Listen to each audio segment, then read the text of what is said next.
So I don't really talk about this online as much as I'd like to, but I'm actually a pretty avid toy collector, whether that's dolls, figurines, collectibles, what have you. And one of the biggest collections I have is all of these little LPS. Most of them are from when I was really little, and I still have them. Some of them aren't. My friend Emily gave me some. But yeah, so I thought that it would be cute to. There's also some up here. I thought it'd be cute to take some of these little guys and try and make character designs based off of them. So that's what I'm gonna do today. Alright, so after searching through my collection, these are the three that I've decided that I'm going to make character designs off of today. These two I got when I was little, and this one was given to me by my friend Emily. And yeah, so let's see what we can do with them.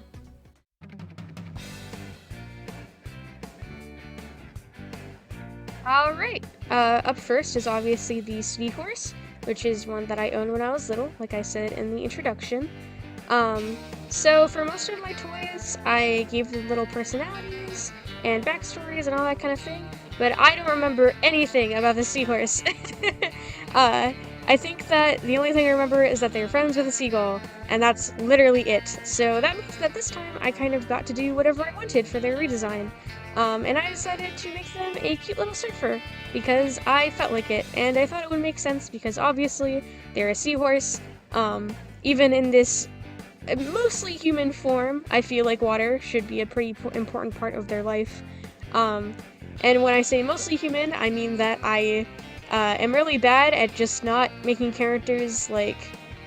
I think that normal humans are kind of boring, so most of the time when I make humanoid characters, they're just humanoid, not actual humans. You know, I just like to give them that kind of fantasy Monster High type flair, I suppose. But yeah, as you can see here, they're still pretty fishy. They've got scales, they got, you know, sharp claws, they got, you know, little fins on the side of their head, that kind of stuff. When I was making this character, I was trying to figure out if I should make them more feminine or more masculine, because surfing is usually a very, like, masculine thing for the most part, at least when it comes to how people dress, because, you know, surf suits and stuff. But then obviously the toy itself is not very masculine, like, at all. It's all frilly and stuff. And I decided, fuck it, it can be both. Who cares? Gender is a stupid construct anyway. So that's what I ended up doing. On the top, it's obviously more based around the toy. We've got these frills that kind of look like the fins, and then we've got these stripes that kind of look like the stomach of the toy. And then on the bottom, we just have these cute little athletic pants type things, which I feel would be much more practical than normal swim bottoms. I could be wrong about that. I don't surf, but I don't know. I feel like if I were out in the waves, I'd want, like, proper shorts. But yeah, I also gave them the surfboard to just complete the look a little bit. Other things to note are that I gave them a mohawk, because on the toy they have these spikes on their head that kind of go down their back, and it reminded me of a mohawk, and it made it super big and floofy. And then they also have these swim goggles to kind of replicate the fact that the toy has these, like, cute little nubs on the top of their head. I don't know what those are. They're like antennae, but yeah. Here you can see I'm coloring. I ended up making their skin pretty pink, pretty close to the original color, which makes them look kind of sunburnt, which I wasn't really thinking about when I first designed them, but honestly it's kind of funny, because, you know, they're out in the sun. For all we know, they forgot to put on sunscreen. It's fine. For the rest of the colors, I didn't really change all that much. I made them a tad brighter, just because I thought that it would match my art style better if I made them brighter, and also just because the original image that I was using, like, as a reference, obviously has some pretty weird lighting on it, so it made some of the colors I airdropped kind of jank. And I had the real toy next to me, so I had a better idea of what the colors actually were, even if they didn't look like the image. So yeah, that's what I have to say about that. Here I am coloring the line art, which is the most boring part, because I don't really have anything to say about it. It's just, you know, no conscious choice went into this coloring. It's just a darker version of whatever the base color is. It's really that simple. As that's going on, I'm going to talk about some things that are in the design that... Oh, actually, no. One thing I forgot to mention, as you can see, instead of a shaved, like, you know, for the mohawk, instead of it being shaved on the sides, they're little scales, because I do that a lot when I make characters with side shaves that are fish, or, you know, scaly, which happens a lot, weirdly enough, because it looks cute, and it's fun. That's all I have to say about that.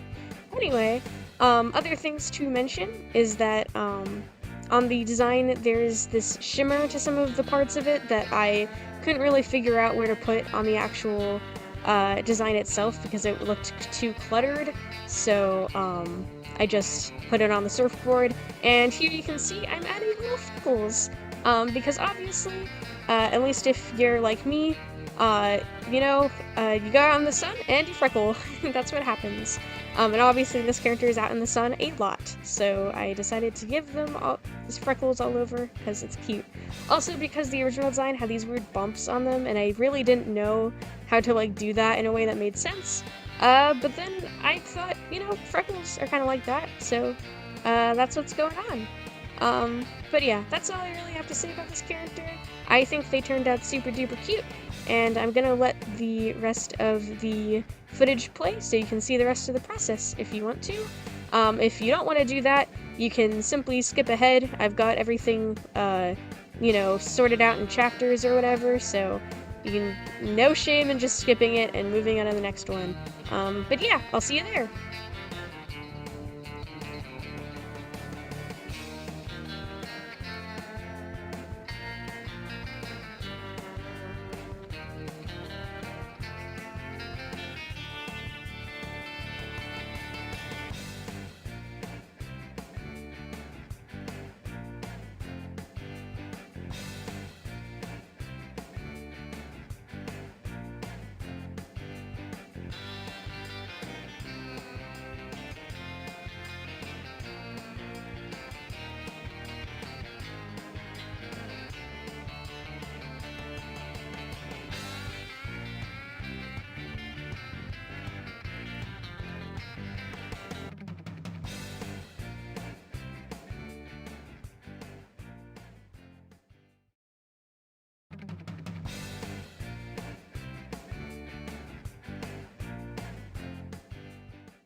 Alright, next up is this cute little cat girl.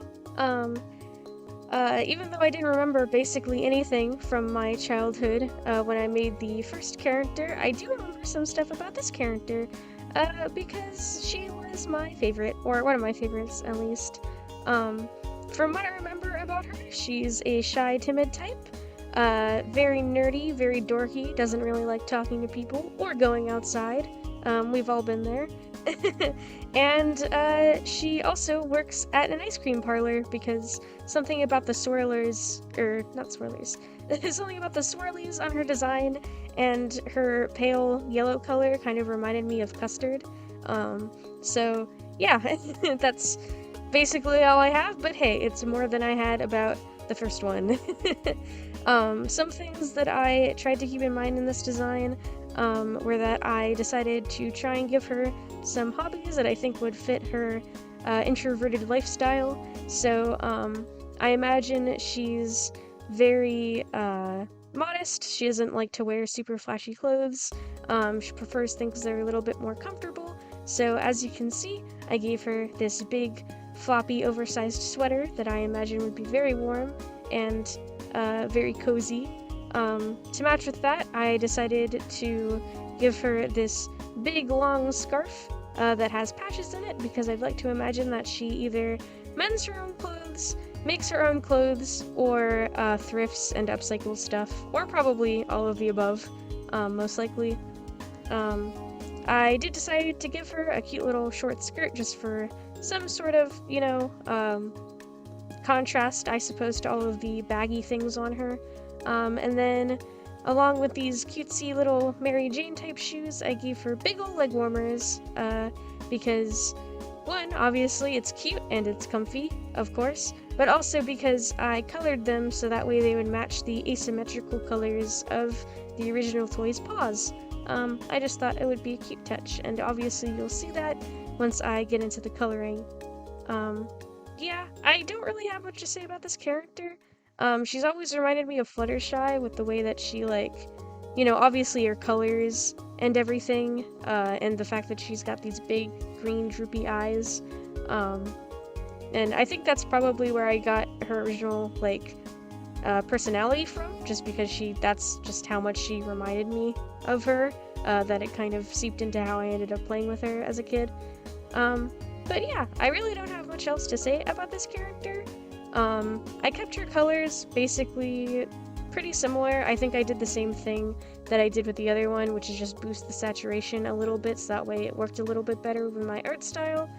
And yeah, that's basically all I have to say about it, so I'll let the footage roll so you can watch the rest of the process, and I'll move on to the next one when it comes to my voiceover.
Alright, next one up is this cute little buddy girl.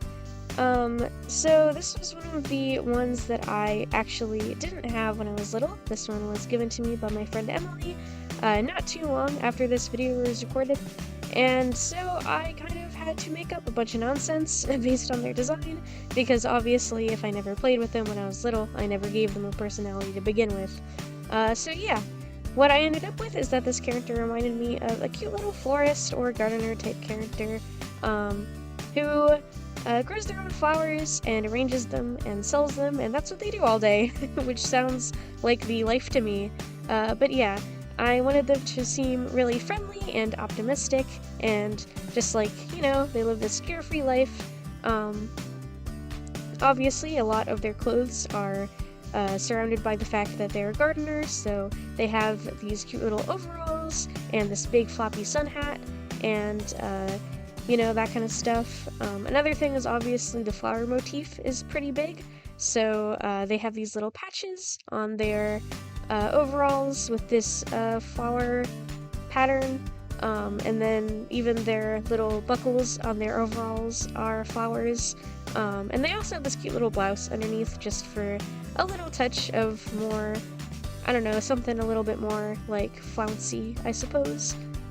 They also have gardening gloves on, because obviously if you're gonna be digging up in dirt, you're gonna need some gloves. So yeah, that's what I decided for them. Another thing is that when I was first figuring out what I wanted to do with this character, I really wanted to replace their ears and represent them with like these big insane looking ponytails, but the thing is that every other character still has a lot of their like animalistic features intact, so I feel like it would be kind of weird if they just didn't have their ears. So I kind of compromised, and I still gave them these big floppy ponytails, but they still have their regular ears out in front. And in the context of that, they kind of look like they are little like side bangs or something to me, which I think is pretty cute. So yeah, I also give them flowers in their hair, once again to mirror what their ears look like, since their ears have these flower designs on them. So it only made sense to me that they would have flowers in their hair too. But yeah, here I am drawing their little sun hat.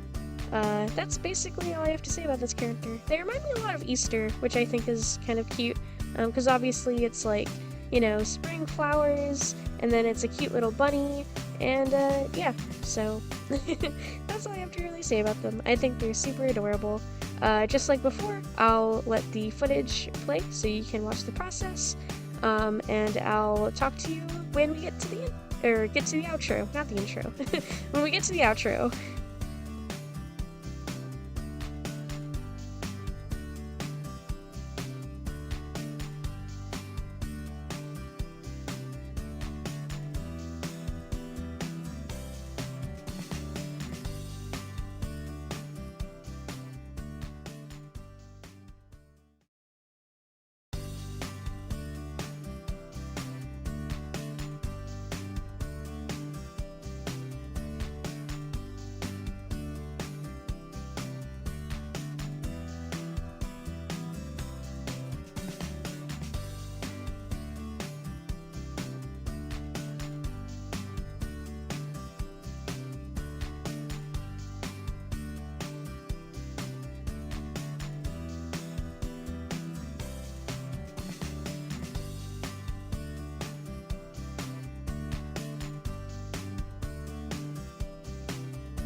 Alright, that's all of the designs together, all of them finished and everything. I think all of them look super duper cute. Uh, Before you leave, I just wanted to thank everyone who got me to 300 subscribers. I know that probably doesn't sound like a lot in the grand scheme of things, but to me it means a lot that that many people are watching and enjoying my videos. So yeah, let me know down in the comments what you thought of this video idea, and just, you know, including toys and dolls and that kind of stuff into my content in general. And once again, thank you for watching, and I'll see you in the next one.